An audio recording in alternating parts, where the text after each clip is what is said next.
Hey everybody, welcome to another episode of Classic Gaming Brothers. I'm Zach. And I'm Seth. And I'm Tasha. Hey! And we're the Classic Gaming Brothers and Tasha. And Tasha. Hello. Welcome to the show, Tasha. Thank I you hope for you having find me.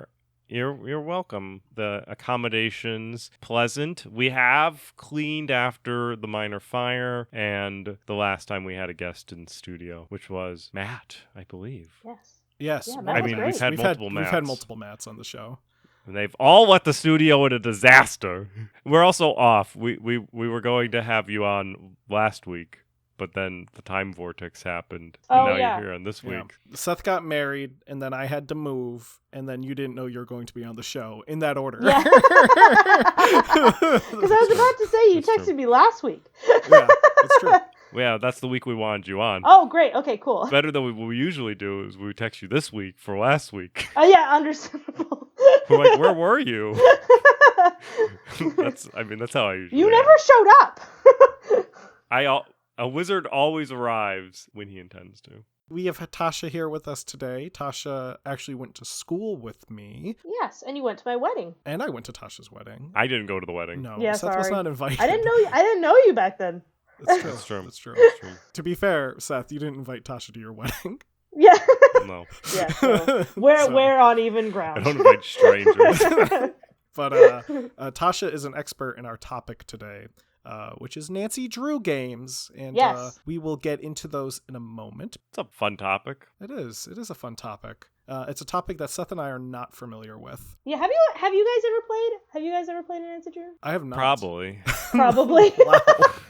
Because I know it's like a YouTube trend right now, Nancy Drew games, and I am Oh. living for it. That's a fun YouTube trend. My favorite YouTuber, Brutal Moose, has been playing through them. Oh, Brutal Moose. And Yeah. I love he's my favorite, and he's I do been love playing Brutal through Moose. all of them, and I'm just, woo, so good.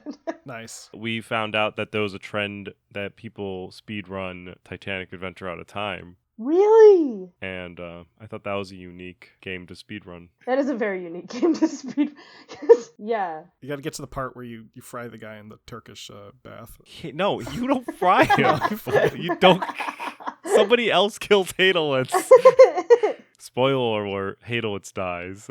But before we get started on Nancy Drew, we of course have to talk about what we've been recently playing. And Tasha, you are the guest. And per the time-honored tradition, you get to go first. Yeah, for everything. No, oh wow, yeah, no pressure. Yeah, no, I recently played Zelda Skyward Sword HD, and I hated it so much, that I am now playing through Twilight Princess because my husband has said Twilight Princess is exactly the opposite, so I'm like, honestly, get the Wii version if you're gonna get it, because the Switch doesn't have as good motion control ability as the Wii did, so because of that I ran into a lot of like jank in that area, so I just got so frustrated, but I had to finish it because you gotta, that I'm now playing through Twilight Princess to hopefully learn to love Zelda again. That was Zachary's byweight pass. He was very excited about it coming out at one point in time. Well, no. Because he was like, oh, I didn't get to play it on the Wii. I can't wait for it to come out on the Switch. Yeah. And I'll have a Switch and I'll be so excited to play it. And Yeah. it's going to be great. Okay, in my defense, I was more excited about the fact that they were talking about implementing a way to play it via, like, undocked mode, which Mario Galaxy did not do when they brought that to the Switch, and I was annoyed at that, so that's why I didn't get that Mario collection. But apparently, Skyward Sword has a way of playing it if you're playing on the Switch Lite. It does, however, what it sacrifices is like camera skills. So basically, camera movement is replaced with the motion control abilities. So what you would use to move your camera is what you would use to replace the motion. So I found that I hated that Fair enough. because I couldn't see. Yeah, okay. It's like not being able to control the flying turtle and Yeah, exactly. Oh, yeah. Yeah, and then suddenly, like, the camera's in the wall, and you can't really move it, and the only way to move it is, like, to go into start and put down the controls and then move it out of the way and then, you know what I mean? So it was just so cumbersome. Well, Seth, I'm going to go next because that's what I do. Sure. I recently played Quake, which was originally released in 1996, but it had its 25th anniversary recently. And the people over at Night Dive Studios updated the version that was available on Steam. So if you own the version on Steam, you get a updated version that's 1920 by 1080, 60 frames per second, with improved texture filtering and modern lighting. So it's very nice to play Quake in a way that doesn't look like garbage, because it is a game that has not aged very well. Also, I might have talked about playing Quake recently, because I do like playing Quake every now and then, but that's all right. I'm always playing Quake. I mean, I talked about playing Harry Potter games recently, and I'm still playing those games too. So The Harry Potter games are good, though. They are especially fantastic. Like the first few. yeah, so Quake, the Night Dive Studio version, they did a great job remastering this game. If you buy it on Steam, you get the Night Dive version, and you also get the original DOS version if you want to play it with the old chunky graphics.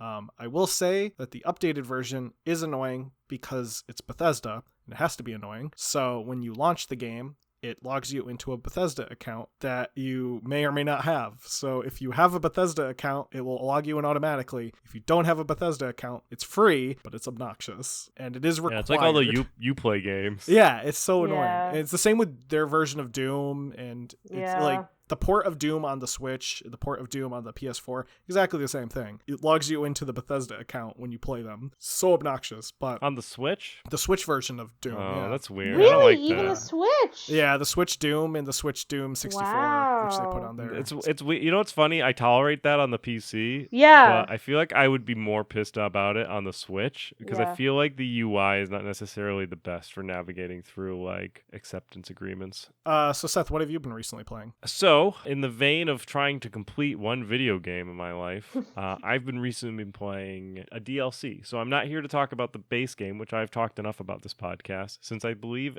throughout this time on the podcast, I have talked about this game as a byway pass and as a recently be played. And I think I talked about it as a recently played more than once. So here it is for thrice. But this is just about the DLC. And so we're talking once again, folks, about Outer Worlds. Now you can skip ahead a little bit if you don't want to hear me go on again. But I'm speaking specifically, they had two DLCs, Peril on Gorgon and Murder on Eridanos. Murder on Eridanos came out on March 17th, 2021, and it is different than Peril on Gorgon. Peril on Gorgon is like a few more hours of Outer Worlds. Murder on Eridanos kind of takes it on a little different kind of path and is a great segue into our topic. Murder on Eridanos is an expansion to Outer Worlds and, of course, was done by Obsidian Entertainment private division. So you go to this like chunk of rock that's on a gas planet. So there's a gas planet, there's a chunk of rock. It's kind of like Bespin, but not as stationary. And there's a murder that happens on the rock, and you have to investigate the murder and solve the mystery. Everyone's a suspect, and you have to figure out who killed Halcyon Helen, who's an actress. And then you travel around and you use a new tool and you attempt to figure out through hints what happened and you attempt to solve it. But it adds significantly more content than Peril on Gorgon. So if you were a fan of Outer Worlds and haven't picked up the DLC, I definitely recommend picking up Murder on Eridanos. It's a lot of fun. I would recommend picking up Peril on Gorgon if you want more Outer Worlds content. But if you want something unique, Murder on Eridanos. So yeah, that's what I've been playing. A lot of the core mechanics are still there, so I won't go into that since it still remains its RPG first-person shooting goodness. So that's what I've been recently been playing. And hopefully, in the next couple of days, I will not have been recently been playing it, and I can move on to another game. Maybe. He could be finally free.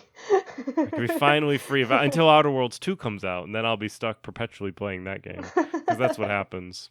Today, we're not talking about Outer Worlds. No. We are talking about a game that's not set in space that I know of. Is there a Nancy Drew in space? Okay, there is a lore. Ooh. There's the Sunny June lore Oh, okay. that if you want, it's not set in space, but it's a lore that this recurring character could be an alien. Oh, okay. But yeah, we're gonna talk about some Nancy Drew games, which again, Tasha is the expert on them. Yes. and that is a fact. I don't know anyone that knows Nancy Drew games the way Tasha knows Nancy Drew games. So I played all 33, technically 32 of the OG. And of the OG, I've played all of them at least twice, with some of them having played like 10 times. Like, that's not even an exaggeration. I swear to God, it's not an exaggeration. Nice. So I've played a long time. The issue is that there just isn't a lot of games out there that are quite like Nancy Drew, and you can't really understand it until you like play it. But yeah, so that's my knowledge of it, and I've been playing since childhood into adulthood. I mourned in 2015 when they axed it, kind of, and then here we are now. I'm still talking about it, a loyal fan. Right, so let's set the level set our audience, as it were, about the Nancy Drew games and in regards to them as a whole. So I'm going to say some statements, and you can correct me whether I'm right or wrong. So I feel like there are a lot of Nancy Drew games. Yes, there are. And they are not all the same. No. In regards to the gameplay. Well, and some yeah. of them are more story driven, where others may be more hidden in the finding puzzle games. See, here's the thing, is that that's a big reason why there's not a lot of games like Nancy Drew, is that most of those sorts of problem-solving games, and not just problem-solving games, but I'm talking about like Walmart $10 shelf problem-solving games, which I would kind of consider Nancy Drew to be on at least a little bit, because they are affordable. Even when they were released new, they would be $20. So like a brand new stinking game for $20. Right? That's kind of why I still say they're affordable, but at the same time, most of those sorts of games tend to lean on the puzzle solving element. So they tend to find hidden object, or the hidden object games. Yeah, you know the types. Yeah. So most of them tend to do that, but Nancy Drew doesn't, which is weird, right? Nancy Drew is a lot more story driven, while also having kind of mini games, but at the same time there's this interesting story that you're trying to solve. So in every single one of them, at least for the OG ones, I mean, kind of with Midnight in Salem as well, but not as good in my opinion. But anyway, every single one has like this story going through it, so it doesn't halt the game most of the time. It doesn't halt the game to force you to do a puzzle, but at the same time it doesn't do the you can just skip this puzzle thing, right? Because you're Nancy Drew. You're supposed to be solving this. You're supposed to be using your brain and doing the things, right? So I'm sure you're familiar with the Sherlock Holmes series as well by Frogware. Some of the earlier Sherlock Holmes games, like Sherlock Holmes and I believe the Silver Earrings, is predominantly a hidden object game. Mm-hmm. Admittedly, I don't think I've played that one, so I don't know. Most of the recent games in this genre have been. So that's usually a way you can tell. There was also the Sherlock Holmes, The Mystery of the Persian Carpet. That one is like decidedly a like hidden object game. But the other Sherlock Holmes games, they have puzzles, but there's also like a built-in story, right? Mm-hmm. So like there's a couple of these early Sherlock Holmes games that they're like exposition, hidden object. Yeah. Exposition, hidden object. Whereas like the later ones, there's like exposition, dialogue, maybe a chemical puzzle, more dialogue, maybe some thinking, maybe some finding of clues, exposition, and that's kind of like that. Do you feel like Nancy Drew has avoided that hidden object type game, or do you feel like there's some of them that do have more hidden object focus versus story focus? Nancy Drew does not have hidden object, like, at all. Oh, okay. But they still have bad puzzles. Sure. Cheap puzzles. While it's not hidden object, it does have that. Right. And there's nothing wrong with... No. I mean, there decidedly is something wrong with bad puzzles, right? Either bad puzzles... either done in a way that they are bad. So I feel like bad puzzles can be one of two things, right? Mm-hmm. You can either have a bad puzzle that's just like bad. It's either super, super simple or it like looks bad, right? Yeah. Like the graphics quality is bad, like it clips through or something. Or it could be bad where it is overly complicated. So I'm going to go back to Gabriel Knight for some of my references because I feel like I've played that series. Maybe not as much as you playing Nancy Drew, but then there's definitely not as many Gabriel Knight series, but I feel like they're similar-ish when it comes to their scope. Yeah, I would say so, I think. There is a Gabriel Knight puzzle, and Gabriel Knight is it's an inventory puzzle game, right? So, well, it's an adventure game, but it's an inventory collection adventure game. So throughout the game, I collect inventory, I combine inventory, I solve puzzles that way, right? Sometimes I have to go back to other locations or do other things, talk to other people, do weird stuff, and then I get more puzzle. Like, the more inventory I get, the more puzzles I can solve. And one of the things that you have to do in Gabriel Knight is you have to dress up like your cop friend Franklin Mosley, and he has a cap and a mustache and a blazer. The cap and the blazer you find, you could put on like glasses, whatever. But in order to get the mustache, you have to get like jelly from the diner, and then you have to put the jelly on some tape that you get from somewhere else, and then you have to put that scotch tape jelly in like a location so that a cat will rub up against it, and then you have to scare the cat so this cat will go up against the scotch tape jelly and rub its fur on it so then it looks like a mustache, so then you can put the mustache on it. It's a stupid puzzle, right? It's overly complicated, and it's kind of designed just to exist to be hard. Do you think Nancy Drew ever goes in that direction with their puzzles, or do you think they're generally simpler?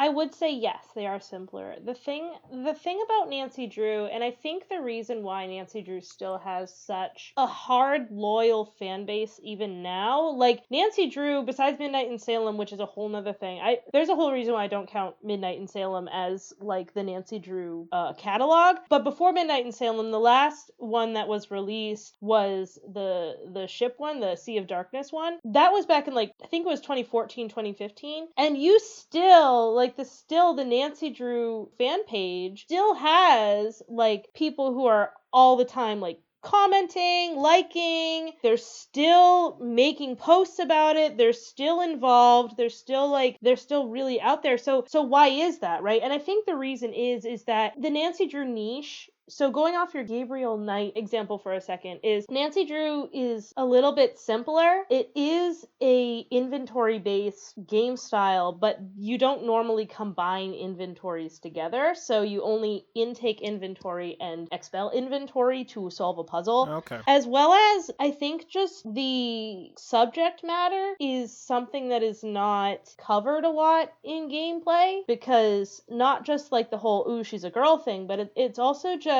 she's just a kind of a basic person, you know? So you're just kind of playing, and you can kind of really put yourself into Nancy's shoes, as well as going off of that simpler thing. Her Interactive, who's a developer for all of the Nancy Drew games, kind of knew that they are I don't want to say bottom of the barrel, I hate saying that, but like the $10 Walmart shelf game. So the value game, yeah. So they know that, and because of that, they kind of break the fourth wall and are like, oh, haha, like they would always have like funny bloopers at the end of like characters that you knew looked dumb, because we all knew they looked dumb, so like have them like do this little thing that makes them look funny and stuff. And I think just that tongue-in-cheek of, it's affordable so the whole family can play it, it gets you thinking. You can play it with a young kid. I've played it with my young cousins before, right? You don't ever have to worry about anything too bad happening, anything scary happening. I mean, honestly, the only time I've ever been scared was the Shadow at the Water's Edge, and even then it was only one jump scare and that was it, right? So you kind of don't really need to worry about,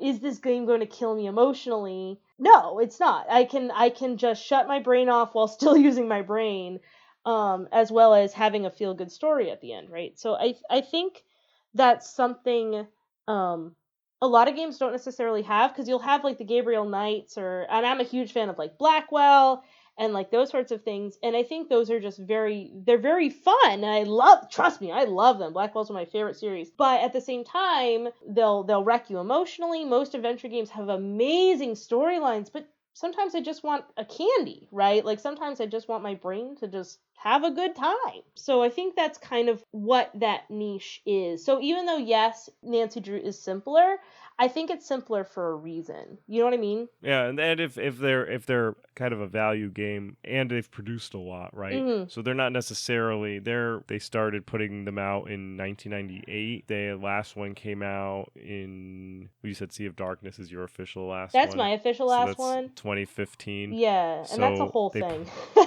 So they were putting out 2 games a year, Yep. and they're also selling them at a lower Mm-hmm. price, right? Exactly. So they're maybe not necessarily, they're really riding on the Nancy Drew name to sell the game, and they may not necessarily be striving for a AAA status, as No. it were, in a video game. No, it's a B movie, right? Right. It's a B movie game. And I think B movies have a place in Exactly. the world. Yeah, exactly. What I was going to ask Tasha is, how did you get into Nancy Drew games? So obviously you're very into them, and you've been into them for a very long time. But what was the thing that got you into them in the first place? Most Nancy Drew loyalists are ones who've been playing it since childhood, and I am one of those. My sister and I are very close, and we had a cousin who had Nancy Drew, and my very first Nancy Drew was the carnival one, which was Haunted Carousel. She was playing that on the computer, and my sister and I were immediately like, oh, what is this? And so we started playing. I think I was 10 at the time. My dad was very into adventure games too, so he was like, oh, this is great. I love that you have an adventure game that you can play, because we were 10, right? We couldn't solve Riven, we couldn't solve Myst, right? We couldn't figure those out. He was like, oh, I love this. So it worked really well for my sister and I, because again, it would come out every 6 months, right? So it would be, one for your birthday, one for Christmas, one for your birthday, one for Christmas. So because of that, you just have kind of a constant thing of games, right? And my sister and I started kind of associating bonding moments with these games, right? We have our own memories with them, because we just have them all the time. When I went to college, I would come home for breaks and stuff, and we'd play Nancy Drew while I was home. So that's kind of how I got into Nancy Drew. I actually asked my sister if she wanted to be on here, but she was like, no, you can do it. Because again, I do think part of the big reason why I'm so into it is that my sister and I really, really got into them, and their Facebook page has challenges. We started doing those challenges on their Facebook page for Nancy Drew. We have our own internal jokes that are Nancy Drew, because again, it was just you had that constant stream of Nancy Drew that there was always something new, right? It was always a new B. It was always a new B movie, right? So yeah, so that's kind of how I got into it. I'm trying to think of a game for Seth and I got nothing. Phantom of the Opera. Phantom of the Opera. Oh yeah, Return of the Phantom. We just played it. And we did just play it. That was a good game. And then when we needed to play it, we played it again. Yeah. That's what we would do with Nancy Drew. So that's exactly what we do with Nancy Drew. That was my go-to for first game to install on my new computer, was find a way to get Return of the Phantom to run,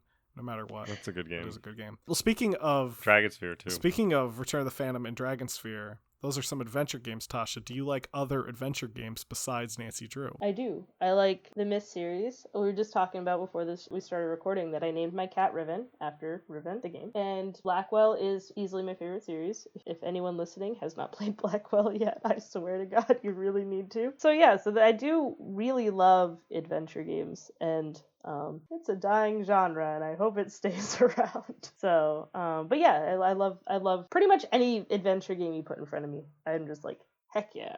I actually read something interesting about adventure games recent. So you just mentioned adventure games is a dying genre. Mm-hmm. And so I've been a fan of adventure games for quite some time, and, read Adventure Gamers pretty regularly, which is a great website to keep track of the collection of adventure games, and they score everything as well. It's a great website, great resource for adventure gamers. And, I've played the Blackwell series and pretty much almost everything done by Wajidai Games. Yeah. It's a lot of being held together by people like Dave Gilbert, who put together small, scrappy teams, and they try to produce adventure games. And even when Jane Jensen, who created the Gabriel Knight series, when she tried to restart her Pinkerton Studios and do some additional games, she made one game called Gray Matter. And if you haven't played it, I recommend it. It's a great adventure game. Yeah. And it's classic Jane Jensen style. Oh, I love that. And then she remastered the original Gabriel Knight, and then the studio went under before she could do anything more with it. And there's this considerable consideration that adventure gaming is kind of a dying breed. At one point in time, adventure gaming was the genre that pushed technology forward. It was because of adventure games that we got text parsers and we got beyond text parsers. So, like the old King's Quest games you would play where you type in, talk to door, go to door, and eventually the engine was created so that you're able to click and use the user interface. And back to the article I was reading where it talks about how adventure games need to stop building games in the past and start trying to develop adventure games for the future, because all these adventure games come out, they're all very stylized, they're all pushing on your nostalgia buttons, and they're going to be that hand-drawn graphics and all that stuff, but they're not pushing the needle of the future for adventure gaming. And they really should. I know technology costs money. Like, that's what adventure gaming used to be. They used to be the push forward. And now they're just like, look at what we used to do. And I feel like whenever you get into a retrospective mode, you start circling the drain, right? So you're just like, look at how great we were. Look how great we were. We're not doing anything new. You're not drawing in anybody new. And I wonder that I love that argument, because I think that's exactly right. Because I've heard the argument with Psychonauts 2 being released recently. Right. I've heard that argument where they took the adventure game style and then, at least with I haven't played 2 yet, but at least with 1, they took the adventure game style and put it into a platformer. That's also like just Tim Schafer, right? That's but I guess what I mean is it's different, right? Right. But I do see what you're saying. Because the issue is I've also heard the argument of what is killing adventure games is walkthroughs. What's happening is people are just looking up a YouTube somebody doing it, and then they've done it, and that's it, and they don't have to buy it. Like the YouTube walkthrough. The YouTube walkthrough. Yeah. I mean, because I was like, I've been looking up walkthroughs. No, but you know what I mean? So that, because with an adventure game, you go from point A to point B, and that's the game, right? So and there's actually some games that I recommend watching a YouTube playthrough versus buying the game. Yeah, exactly, right? But the thing is then the creators aren't getting any money from it. But I think going back to Wajidai, he's actually, David Gilbert has actually talked about this before, of that, I don't know if it was that moving forward, but he did say that if you think of adventure games not as, like, they're not dying, you just need to evolve, I think is kind of what he said. This was years ago when I last heard this, and I haven't looked it up. But I think he fixed it with his newest series. What is that? Avowed? Unavowed, yeah. Because with Unavowed, it's all about that point A to point B, and you're learning the characters. However, you have a limited amount of missions, and you can only go with certain people. So it's very, very good. It's so good. You have to replay the game. It's so good. But see what you just said? I have to replay the game, right? And to replay the game means you have to buy the game. Do you know what I mean? Right. And you have to, like... And you have to, like, go through it. Yeah, and I think that is Wajidai's way of getting around that YouTube thing. And I think that is a fantastic example of where adventure games could go. Because I played that, like, 3 times. It was great every time. It's a really good game. It's a really good game. Go back to Nancy Drew. So for those who may not know, Nancy Drew is, of course, the games are based, of course, on a book series. And I say this mostly also to some of we have listeners in Europe and stuff, and I'm sure they have Nancy Drew over there, but they might have different books and they don't care about Nancy Drew. So Nancy Drew originally came out, I think the first book, The Secret of the Old Clock, came out in 1930. Something like that. And I think we should also preface the Nancy Drew series is often kind of looked at as adjacent to the Hardy Boy series. And those series of books have been written by a collection of writers. They weren't necessarily written by one writer who wrote all of the Nancy Drew. It's written by a writing consortium, or I guess, in this case, a syndicate of ghostwriters who get together and craft books and then publish under the same pseudonym. For Hardy Boys, it's Frank Dixon, and for Nancy Drew, it's Carolyn Keene. Those aren't real people. No, and they've never been real people. But in Nancy Drew, the first book was 1930, and it actually did come out about 4 years after the Hardy Boys first came out. So Hardy Boys was 26 or 27. And the books are still published to this day, and there are new ones that come out. I think most recent there was a relaunch where it's called Nancy Drew Girl Detective, and she drives a hybrid car and stuff like that. It's much more set in the modern era. And she's been an inspiration to people like Sonia Sotomayor and Hillary Clinton, Laura Bush. So the question is, Tasha, have you read the Nancy Drew books? And do you read the Nancy Drew books? No, I don't. No, I don't. That was a quick question. Yeah, I know. No, and whenever I say I play the Nancy Drew games, that's always the first question is, "Hey, have you read the books?" And I say no, and then they look at you weird, like, "What do you mean?" And I think it's because the Nancy Drew games reach a different audience than the books do. Like, I'm not a reader. I don't really read, but I do play video games, and I am, I was the demographic when it came out. So I think that's what they were hitting, is they were hitting the new, millennial crowd. Back then, they were all like, preteen age, like this whole cool new media thing. And I think that's what they were hitting at the time. And I think because of that, they have such a loyal fan base. But yeah, no, I don't. I'm not loyal to Nancy Drew. I'm loyal to the Nancy Drew games by Her Interactive.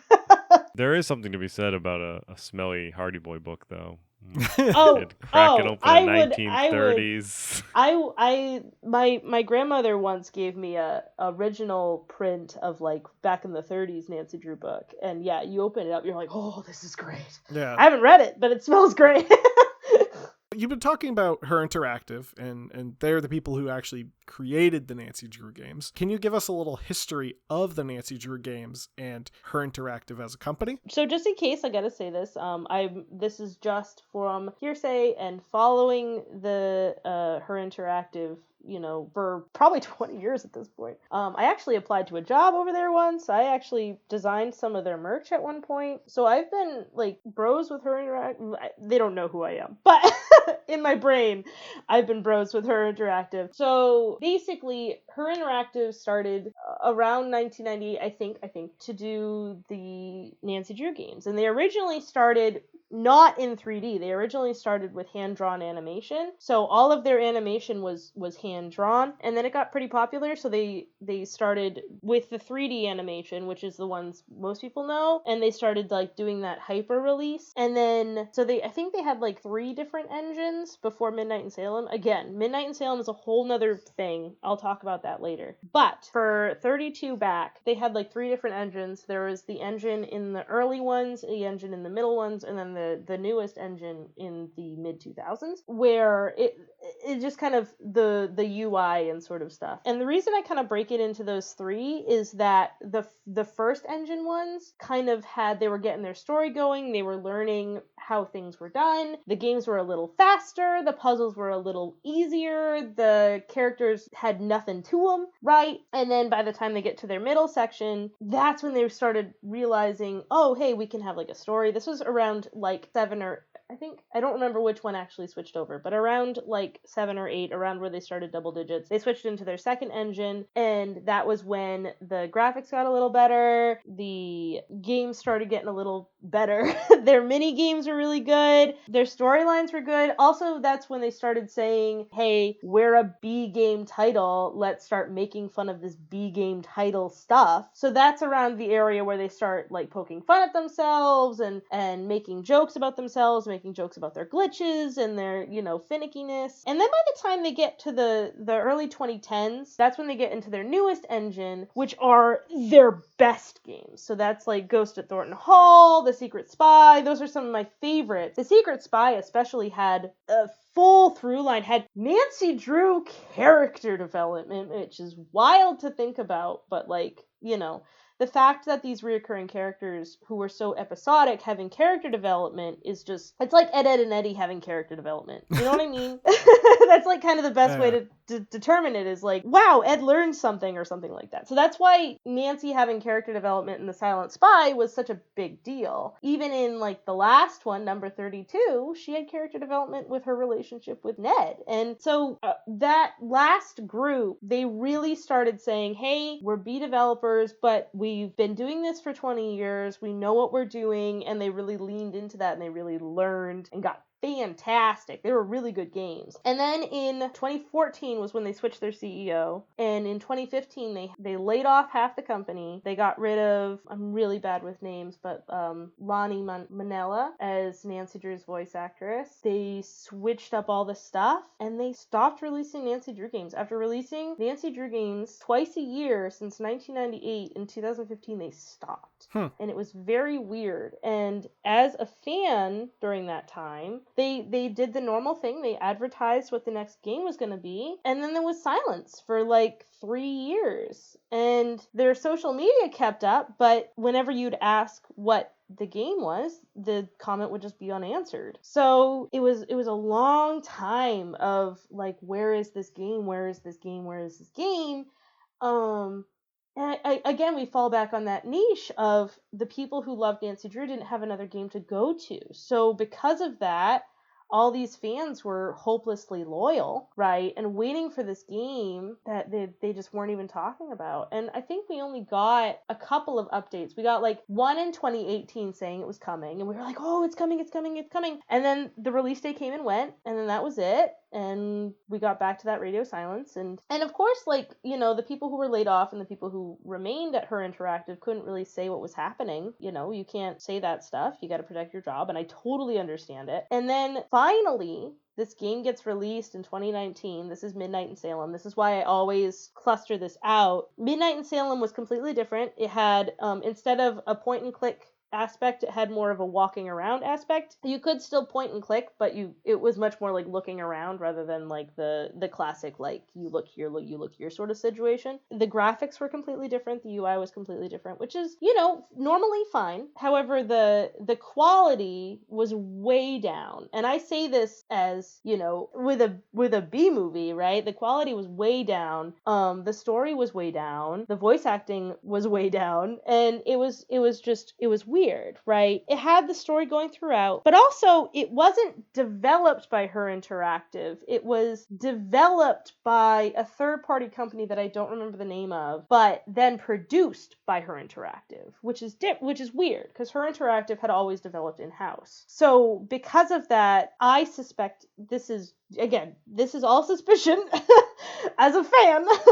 That I suspect they had that third-party developer do it because they laid off half their company, right? And then didn't know what to do, right? And then suddenly had all these loyal fans not knowing what was going to happen. And yeah, so that's Midnight in Salem. And they claim that there's another one, but it's unnamed. Normally they would advertise the next game, like with the OG ones. At the end of the game, they would advertise the next game coming.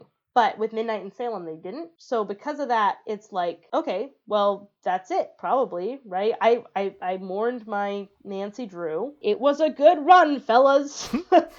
But in my brain, I was like, oh, well, Nancy Drew must be done. They must have only done this one to sate the rabid fans. But no, now they're claiming that there's another one. Who knows, right? Who knows? I suspect it's kind of falling into the same thing that Gabriel Knight fell into, where she tried to rebrand and relaunch, and it didn't make a lot of money, and that was that. I wonder if that's the case. There's always, you know, the thing about new management, and I read an article once that said the management wasn't fantastic. I don't want to talk too much on it because, you know, it's an article and I don't know. I wasn't there, right? But, you know, you always hear horror stories about bad management.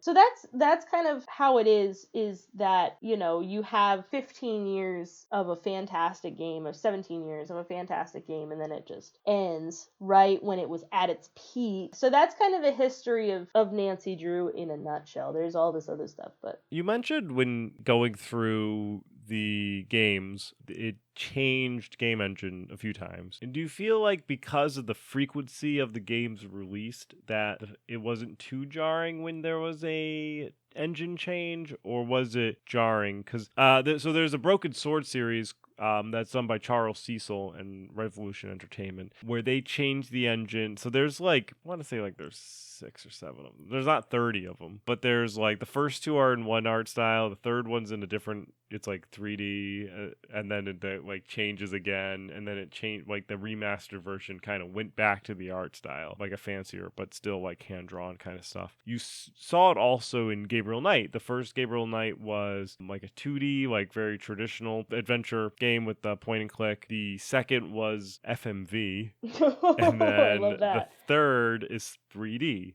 So you have 3 different game engines. Do you feel like the switching of the game engines turned people off, or was it because there was so many that it didn't really matter? I didn't turn people off, and I think the reason why is that even though they would switch game engines, you wouldn't notice it if you weren't in love with the series, right? I gotcha. So if you were to play one Nancy Drew game next to another Nancy Drew game, the only way you would know that they switched engines was like aspect ratio or the UI around it. It wasn't like a dramatic switch. It wasn't a dramatic switch, because again, they knew what their niche was, right? And they stayed in their lane. So every time they would do that, they would, minimize the changes possible, which you could argue was maybe their downfall, right? Because they didn't switch fast enough. So there are a lot of Nancy Drew games. As Tasha has mentioned, there are 32 in the main series. There was 33 that the 33rd quote unquote came out in 2019. There's a 34th on the way. Nancy Drew's like the Law and Order of video games. Yeah, she really is. And these are for all different platforms I'm seeing. Like there's a couple on the Wii, there was one on the Game Boy Advance, which sounds like... Yeah, but really their home was the PC. I've played the Wii ones before, and they are pretty bad. Nice. They're real bad. That sounds like my kind of game. Yeah. I love games that are pretty bad.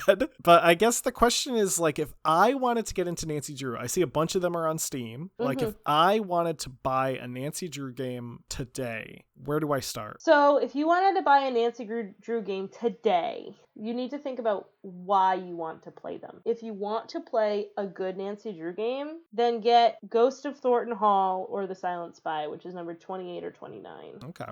Those are the good ones. Basically, anything past, I think 28, so 28 on, all of them, fantastic. Actually, no, 25 down. All of those are fantastic, because that is the new engine. So because of that, all of those, that's when they were in their stride. So Alibi and Ashes down. That was when they were... Is Alibi Ashes? I know for sure Tomb of the Lost Queen is in the new one. I forget if Alibi and Ashes is in the new one. But anyway, that down are fantastic, with my personal recommendation of Ghost of Thornton Hall or Silent Spy. If so you want without a listing good all game, of them, to our fans, if Yeah. you're looking for a good Nancy Drew game, stick to ones that are from 2012 forward. Yes, 2012 forward. Those are the good ones. If you want it for historical purposes, right? Like a classic Nancy Drew game, then the White Wolf of Icicle Creek is what you would want. That's the most popular of the old ones. That's the one you see all of the YouTubers play. That's the one everyone thinks of when they think of Nancy Drew. So if you want a historical Nancy Drew, the number 16 White Wolf of Icicle Creek is what you would want to go for. I see that a few of them were remastered. So it looks like Secrets Can Kill was remastered. I think that was the very first game from 98. Yes. And then Stay Tuned for Danger was remastered. Do you recommend the remasters over the originals if people do want to play even those ones? Yes, because the Secrets Can Kill original is hard to find. Okay. Because it used a completely different style. Think of it like a pilot episode to a TV show. A pilot episode looks different, sounds different, is different. That's kind of Secrets Can Kill the original. And because of that, it's kind of hard to find because they didn't really release it that often. And it didn't really sell too much. So because of that, the re-release is kind of the only easy way to play it. And Stay Tuned for Danger, the first one's just real bad. It's just real bad. It's just real bad. That's like there's like later losers, and he like has this really bad run. It's so bad. But anyway, because of that, I think the re-releases are kind of necessary. Is there a musical crime that happens in Stay Tuned for Danger? No. They missed it. They should have did. had a musical crime. They really love did. They musical missed. There should have they been somebody missed out. crushed by a piano, and then they should have been like, "Stay tuned No, for danger." because the thing is that people don't normally die in Nancy Drew. It's like Scooby-Doo, right? Where you're like, oh no, they're dead. But no, they're fine. They're fine. They're in a basement somewhere. I like that people don't normally die, but the first game is called Secrets Can Kill, which means Yes, maybe and no secrets one can't. And it's so and Secrets Can Kill is like, it's like in a high school too, so it's like, I forget what the mystery of Secrets Can Kill was, but I knew it was just like somebody stole something or something like that. And that's the same thing with Stay Tuned for Danger, is that like the main actor disappears or something. But he's fine, he's in a basement. I do like all of these names because, I mean, I know a lot of them are based on the books, but like just the titles are so classical, like child mystery, like book names. I mean, it's Danger of Deception Island, The Curse of Blackmore Manor, The Last Train to Blue Moon Canyon. Like, I love those are amazing names for games. It's a B-movie game. So looking at all these games, you provided us a couple that you do like. You said White Wolf Icicle Creek was one that you like. Yeah. Would you say that's your favorite? No. Okay. No. Here's the thing. What's your favorite movie? Galaxy Quest. But I guess what I mean I guess what I mean is it'll depend on what mood you're in for. Like, what mood are you for? So it's only in the mood like, for one. okay, you always want to watch Galaxy Quest. 100%. Always in All the mood for time, Galaxy Quest. Reliable. Yep. That's a good movie though. But I guess what I mean is that, like, you have a different game for what your mood is. If I want to remember Nancy Drew the way that I remembered it, then it's the Carnival one, which is, Haunted Carousel. I always refer to them, like, as, like, the Carnival one and, like, the Wolf one is Wolf Creek. But anyway, so the Haunted Carousel is, like, my nostalgic one, but the one I've played the most because it brings me the most joy is Ghost of Thornton Hall. So it's like, you know, if I want story, if I want to be sad, then I play The Silent Spy. So, like, if I want to laugh, then I play Trail of the Twister, right? Like, what game do you want to play? You know, what mood do I want to feel? So that's kind of, I can pick out the good ones, but it depends on what my mood is. I have so many options. There's 32 of them. I do notice that some of them are called, like, you know, haunted, have haunted or ghosts involved. Aren't there like supernatural elements to these games? Because no. Okay, yeah, I always pictured Nancy Drew again, like classic Scooby-Doo. It's like Scooby-Doo. Not like modern like Scooby-Doo where they actually put in like there was a Scooby-Doo show that had a Twin Peaks reference in it, and it blew my mind. But like in classic Scooby-Doo, there's no ghosts. It's always like disgruntled real estate agents. But yeah, so like they are like classic Scooby-Doo where it's mostly like people just pretending to be ghosts. There's a couple of them where like Message in a Haunted Mansion and I think Shadow at the Water's Edge, they do hint that like maybe, right, like, oh, there could be one, like the mansion one, they have Nancy being like, we solved it, have a great day, and then they like leave and then there's like a shadow of somebody who walks by, so you're like, ooh, maybe.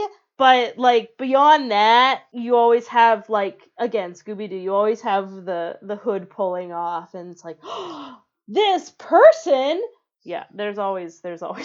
For some reason, like, whenever I think of, like, the Nancy Drew games, because I'm, like, once again, I think it's evident that I'm a fan of adventure games. And I've gone down some weird paths when it came to adventure games, including playing the Law & Order and CSI games, which I feel like are the same value type games that Nancy Drew is, but I don't think I've ever acknowledged that there was no murder in Nancy Drew.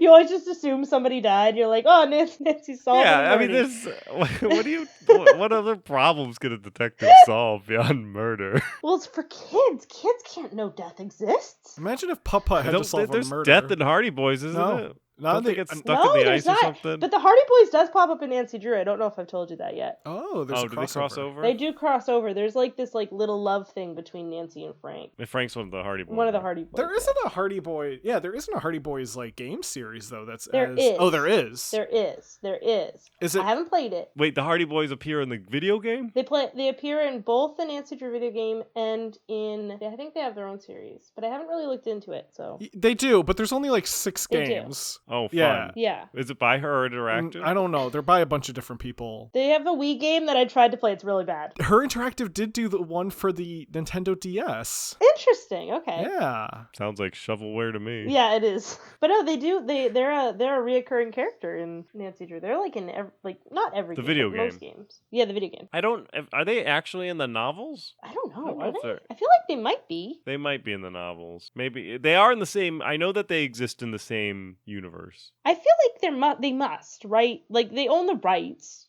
They must. So in the later books, I think they show up. I don't think they're in the like classic stuff. But I haven't actually read through any. Do Hardy they Boys do they adventures. age? No, I don't think so. No, they don't Yeah. age. They're like Ash. Yeah. They're like Ash Ketchum. Or like the Scooby Gang. I always felt like when growing up there was like Johnny Quest, and on Johnny Quest there's like Ray Spannon. He's like the Buff guy, yeah.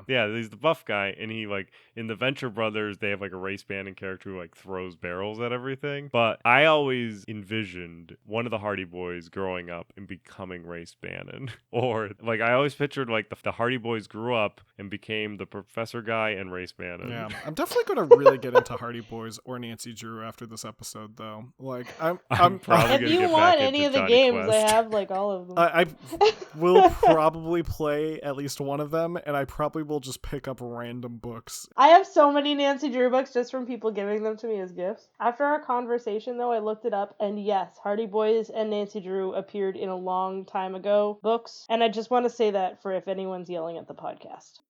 Before we get into our buy-weight pass, Tasha, do you have anything that you want to close out Nancy Drew on? Leave our listeners with something so they remember Nancy Drew by. Nancy Drew is great, and I love it a lot. Again, it's a game series that I haven't found yet. Or haven't found anything like it yet. I would love to find something like it. It's a perfect balance between 90s and 2000s adventure, but for a niche audience, and I just love it a lot. And you should play it. It's actually worth it to play it, because Nancy's so dumb, and I think everyone should experience it. Oh, before I close off, I don't remember the name of it, but I feel like you would remember it. Isn't there a series of Nancy Drew knockoff video games that like Yes. they look like Nancy Drew, but it's not? They use like the exact same. You sent it to me once. Yeah, it's Miss Clue. Right. No, it is Miss Clue. Yeah. Yes. Yeah, Miss Clue. And it has Oh. like a little swooshy logo, and it has like a little like the magnifying glass and everything. Well, it literally has the logo of her, of like the woman silhouette. It looks identical to Nancy Drew. How many are there? I think there's 3, right, of that? There are 5. Oh, 5. Oh, cool. Well, they're all called Jane Austen mysteries, but these don't sound like things from Jane Austen. It's like Trials of Salem and The Crew's Most Deadly. The Crew's Most Deadly. Also, The Trials of Salem. When was that? What year was that released? The only reason I asked is I wonder if it was released in that 4-year period in between the Nancy Drew ones. It came out in 2017, so yeah. Yeah, see what Yeah. I mean? So, okay, so that one was trying to steal off of the Nancy Drew ones because the Nancy Drew Midnight in Salem Yeah, was yeah. the problematic game. So that's interesting. I love that. All right, so Miss Clue is the knockoff. That's what we were trying to figure out. Anyway, So check out Miss Clue if you want new Nancy Drew games. yeah, check out Miss Clue Yeah, if yeah. you want Nancy Drew. Yeah. Now we'll get into our buy, wait, pass segment. So this is the part of the show for new listeners who might not be familiar with the show, where we talk about games that we are excited about buy, waiting, or passing on. So, Tasha, as you are the guest, as you are the one who came onto the show, who joined us here in the studio, you get to go first. So what are you excited about buy, waiting? Our clean studio. Slightly smelly studio. only a There's whiff no of smell. the smoke. Yes. You only smell it on a hot day. No, the one I'm really looking to get is Deltarune, which is what everybody's talking about right now. So no spoilers at all. But yeah, no, I really want to get Deltarune. I just really want to try to finish Zelda first because I loved Undertale and I love Toby Fox, and I just know I'm just gonna buy it regardless because I feel like Toby Fox kind of like deserves the money. Like he puts a lot of effort into his games, so even if it's mediocre, which I don't think it is, I still think I would buy it. If that makes sense. Yeah, it is free to play though, isn't it? Or free to... Oh, is it? Yeah, I think Deltarune Chapter I 1 didn't and 2 know that. is free. Interesting. Interesting. I didn't know that. Whenever he's asking for money, I will give it to him. Yeah. And yeah, for people who don't know Deltarune, it's like it's not Undertale 2, but it's like it's like Undertale adjacent. The word Deltarune is a anagram of Undertale. So is it like Unavowed in Blackwell, where it's not the same, but it is adjacent? I guess so. I don't 100% know about Deltarune. Oh, I don't know. Is it the same universe? Is Blackwell and Unavowed in the same universe? Yeah, they are, and they cover the same. They cover. That's the right. same They stuff. do. You do. Because the guy shows up. Yeah. Not to explain your more popular example with this really extreme niche example that no one would know about, but well, Blackwell and Unavowed, I don't know how many people have played both, but well, they should. They should. No, they should. If you go and play any adventure game, those are the ones you should play. Nice. Well, the game that I'm excited about by waiting or passing on is also an adventure game, but it's an action adventure game. That's what it's labeled on as Steam. Seth shaking your head. Action adventure games are not adventure games. But it's an action adventure RPG game. that's like three genres shoved well, it's actually more than that. Genres can it's more genres because it's also a city builder. How many genres can we stuff into this thing to make it show up on everyone's Steam recommended? So many. It's Robin Hood, Sherwood Builders. This is an action adventure RPG with city building elements being developed by the company Mean Astronauts. But yes, you take on the role of Robin Hood, Robin of Locksley, and you do Robin Hood things. You steal from the wealthy and you give to the not so wealthy. And you murder people along the way with arrows. However, you also get to build up Sherwood so that it's, goes from a small little encampment to this massive town.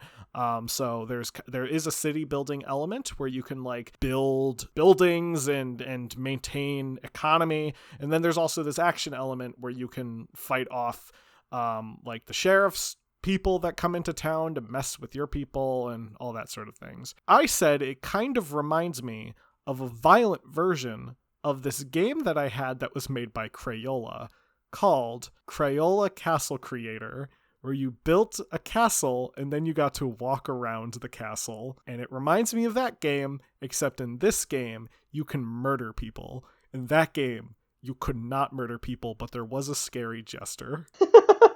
In the event you wish to hear us talk about the Crayola Castle Creator, we did bring it up during our episode 21, Fever Dreams. The game I'm excited about, by waiting or passing on, is a game called Saint Kotar. And it is a game that's coming out on October 28th of 2021, which is good because it is a spooky game. It is a psychological horror detective game, so kind of like Nancy Drew. Yeah. Set in a cursed valley in Croatia. It's kind of like Nancy Drew, yeah.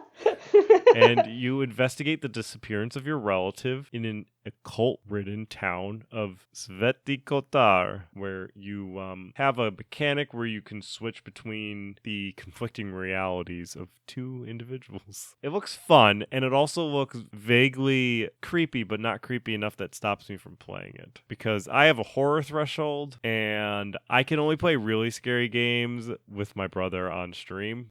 That's how I play really scary games, because mostly at that point in time when I'm in the presence of other people, I gain supernatural resilience, and that is to not be embarrassed, and thus I am not scared of anything. However, when I play the games by my lonesome, I need games to be somewhat creepy and somewhat scary, but presented in a fashion that won't necessarily be like, whoa, all the time. Those games make it difficult for me to play. Saint Kotar looks like it probably is in the camp of a game called Stasis, which I played, which is a pretty cool adventure game, which is horror-y, but also a third-person isometric perspective, so it's not that scary. Yeah. But it's still kind of creepy. I like that. That's kind of like the level that I like. I like it where it's not necessarily scary, but it can be a little this room's full of weird occult things.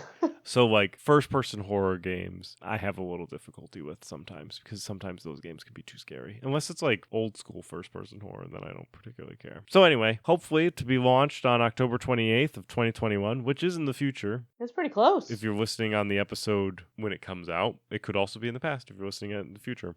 Saint Kotar.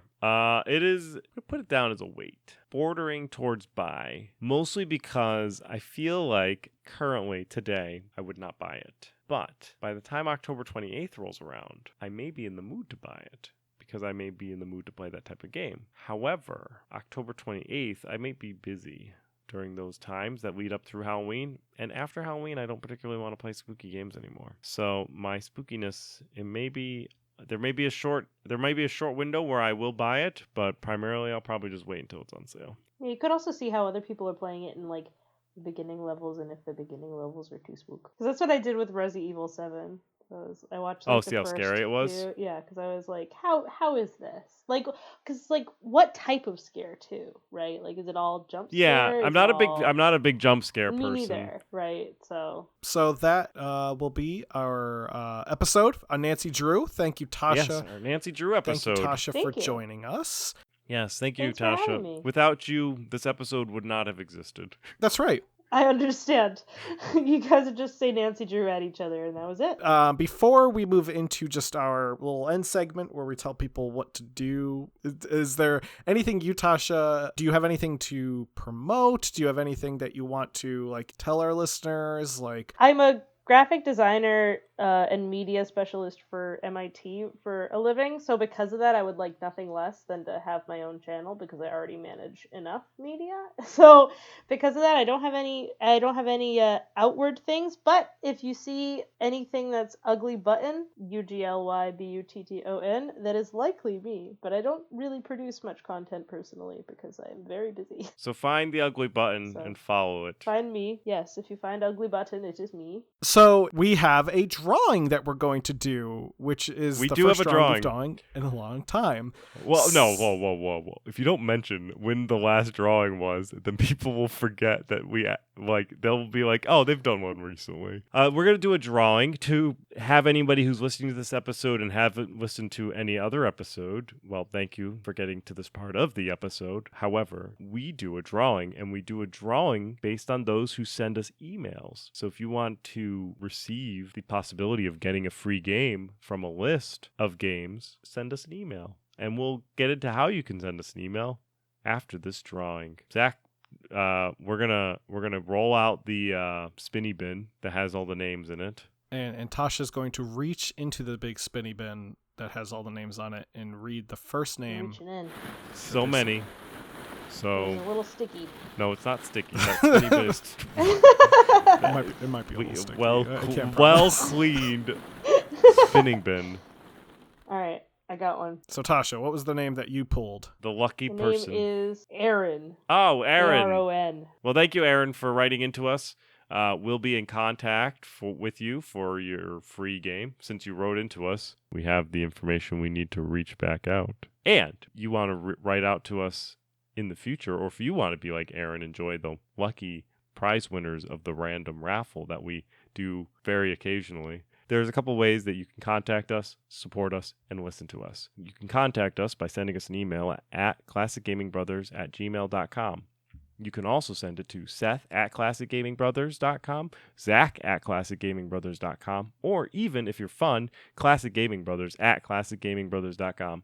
But to be safe, probably just to classicgamingbrothers@gmail.com. That's our preferred contact form or email. If you wish to fill out a form instead of an email, because why not, you can go to our website, which is classicgamingbrothers.com. And on that website, you can go to the Contact Us form, and you can fill that out, and we'll get back to you, since in that contact form, you'll have to give us your email address. You can give us any email address, I guess, but that's the one we'll email back. So if you want to get a response from us, put a way to contact you. If you don't want a response, then just put junk. Anyway, while you're on our website, you can support us by, you could go to the shop and buy some of our new t-shirts that we put up. But what would be more beneficial to us would be if you went over to the lounge and you listened to some episodes. Because listening to the episodes is probably the most important thing that you can do next to reviewing us. So if you really want to help us out, you can head over to iTunes and give us a rating. You can also go to any one of your other listening agents. I'm sure there's a way to rate us and give us a rating. Preferably good. As our mother always said, if you don't have anything nice to say, don't say anything.